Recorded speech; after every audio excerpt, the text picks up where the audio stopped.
Well, you'd think that violence, physical attacks, and threats in our political system would shock all of us. But at this point, unfortunately, nobody is really surprised. It almost seems normal.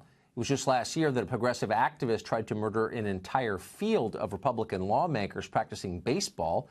He gravely wounded one of them. Strangely, you didn't hear calls for gun control in the days after that happened. And at this point, we've practically forgotten it ever happened at all. And so the cycle has accelerated. Using force against Republican office holders and conservatives now seems like a feature of our political landscape. We believe survivors. Beto is way hotter than you do. We believe survivors. We believe survivors. Shame! Shame!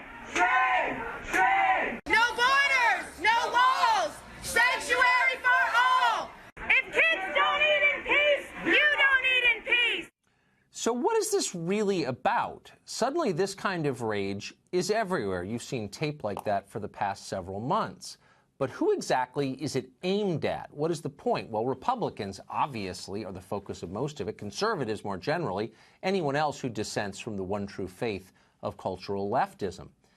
But really the target is the country itself. The left is angry at America. They say so all the time. This is not the Democratic Party you grew up in or that you remember if you're over 30. That party may have stood for some bad ideas, and it did, but there was never really a question about its fundamental loyalty to America or the people who live here. The party of FDR and LBJ, even of Bill Clinton, was basically a patriotic party. It was an American party. Not anymore.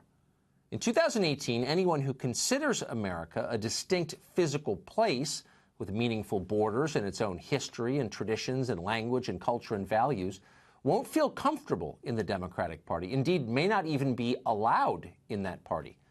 To modern Democrats, the leaders of the party, America is an economy with land attached. It's a massive private equity scheme from which they are benefiting. Its people are interchangeable human widgets to be discarded and replaced when their usefulness expires. Was it always this way? Was this always what America was like, you might ask? Shut up, they'll explain. Before Obama got elected, America was truly a horrible place, a nightmare. Watch New York Governor Andrew Cuomo explain. We're not going to make America great again. It was never that great. It was never that great, said the guy who inherited his job from his dad. Cuomo's remarks got some coverage on this channel, but they were hardly unusual for Cuomo's party.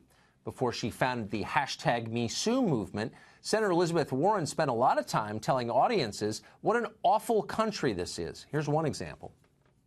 The hard truth about our criminal justice system. It's racist. And when I say our system, I mean all the way. I mean front to back.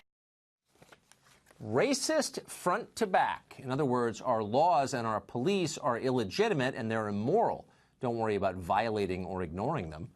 Texas Senate candidate Robert Beto O'Rourke agrees with this. He recently told a crowd that police in America murder and imprison people solely because of their skin color. Now, that's factually untrue. It's ridiculous, and of course, he didn't even try to prove it was true.